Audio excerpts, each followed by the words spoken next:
WHO sudah jadi WHO ya sekarang. Demikian diskusi singkat saya dengan sahabat saya via Zoom dari tempat tinggalnya di Ubud, Bali. Dia seorang yang sudah bebas hidupnya, memilih tinggal di Bali, warga negara Australia sih sebenarnya, dan saya yakin sebentar lagi dia jadi warga negara Indonesia. Dia suka banget Bali. Iya betul, World Health Organization sudah jadi China Health Organization. Itulah celetukan dari sahabat saya, seorang doktor ilmu ekonomi asal Australia tersebut. Dia penggemar Steve Bannon, di mana saya berseberangan dengan Steve Bannon. Steve Bannon adalah penasehat politik Trump, pro nuklir, tidak setuju dengan climate change. Baginya, climate change itu adalah rekayasa kaum seperti saya yang anti fossil oil, anti batu bara, pro baterai. Mungkin mentang-mentang saya punya pabrik litium walaupun masih kecil. Sebagai pendukung Bannon, dia anti WHO yang sekarang lagi main mata dan main kaki dengan Partai Demokrat dan Cina. Dalam interview di acara terkenal Larry King Show minggu lalu yang saya tonton di Russian Today, berdasar data intelijen, Cina memanipulasi data tentang COVID-19. Manipulasi ini sejak day one, karena ketidakjujuran data inilah seluruh dunia terkecoh yang menjadikan banyak negara tidak come up dengan kebijakan yang benar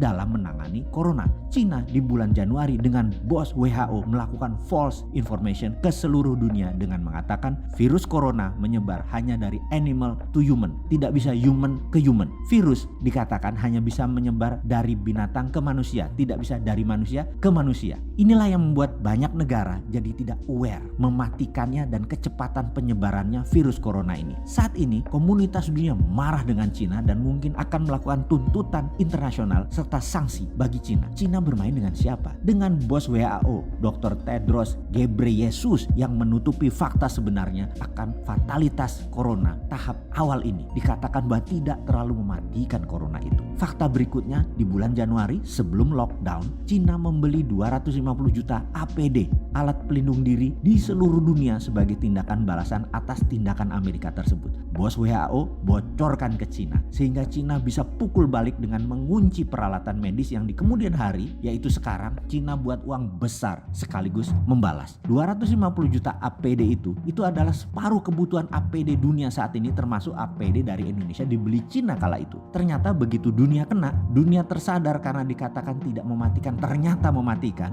sehingga dalam false information yang jadi acuan banyak negara yang melonggarkan pertahanan pandemiknya termasuk Indonesia. Ternyata begitu kita menyadari laporan dari berbagai negara selain negara maju yang sistem kesehatannya baik, tingkat kematiannya 4%-an, apalagi sistem kesehatan tidak baik bisa 9% seperti Indonesia. Dunia panik, termasuk Indonesia yang agak telat sadar dan baru ngeh bahwa ternyata corona 9% tingkat kematiannya di Indonesia. Akhirnya dunia beli balik APD tersebut dengan harga 10 kali lebih mahal. Nggak heran APD dari Cina itu buatan Indonesia kan, yang kayak kemarin itu Pak Ganjar melihat datanya. Indonesia pun jadi korban kong kali kong WHO dengan Cina. Strategi oknum WHO dan Cina ini sudah jadi perbincangan internasional. Dunia sekali lagi marah. Itu pun Indonesia masih ada pejabat yang membela Cina loh, dan masih nggak sadar bahwa bahaya corona. Bayangkan rencana jahat mereka kemudian itu, yaitu geng demokratnya Joe Biden CS, Clinton Foundation, big pharmaceutical company dengan WHO akan menjual vaksin ke 7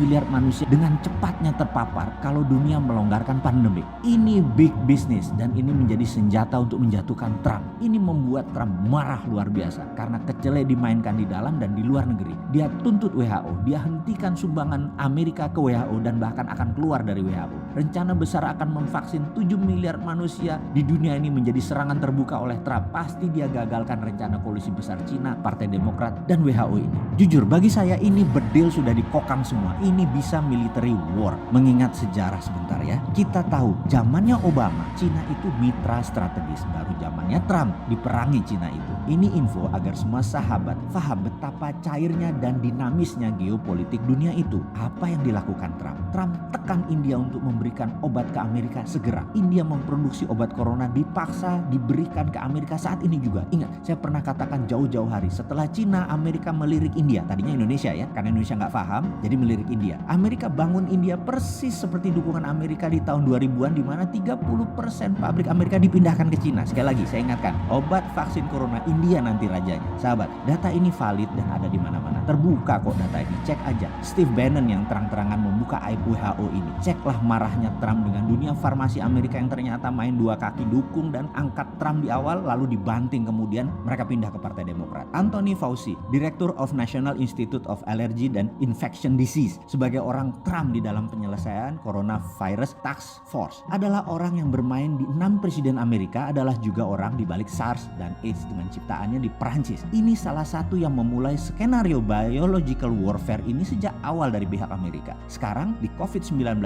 kita sudah menemukan fakta ada pengayaan atau enrichment, ada unsur AIDS di dalamnya virus tersebut hingga menyerang imunitas korban. AIDS, SARS, COVID-19, Anthony Fauci. Sound familiar? Udah mulai nyambung? Oke, bajingan kabeh mereka itu. Inilah kejamnya dunia saat ini yang kalau kita tidak paham, ini seakan-akan hanya pandemik cacar seperti biasa. Kedepan sebaiknya kita lupakan informasi negara propaganda tersebut. Lupakan pejabat di tanah air yang melindungi bisnisnya dan koleganya, terutama yang bermitra dengan asing. Kita buat vaksin sendiri. Kita perangi pandemi COVID cara kita. Kita produksi ventilator dari sahabat Masjid Salman segera. Saya sudah pesan ventilator itu 100 unit melalui sahabat saya di sana. Bahkan kalau sahabat mau sumbang ke sahabat di Salman, silahkan. Saya kirim linknya. Kita perlu 1000 lebih ke depan alat ventilator ini. Ayo urunkan tangan Anda membantu sesama. Kita segera beli alat tes murah independen karya putra bangsa Indonesia di Silicon Valley, Santo Purnama. Kita selesaikan COVID gaya kita. Swasta beli langsung. Setiap orang boleh bergerak atas nama kemanusiaan. Memang gak capek bermitra sama negara jago propaganda yang meledakkan satelit Palapa N1 dan banyak lagi alat abal-abal seperti termometer. Bodong lah juga informasi yang dimanufaktur. Cina itu memang memanufaktur apa aja. Cina itu memanufaktur semuanya, termasuk data dimanufaktur sama mereka.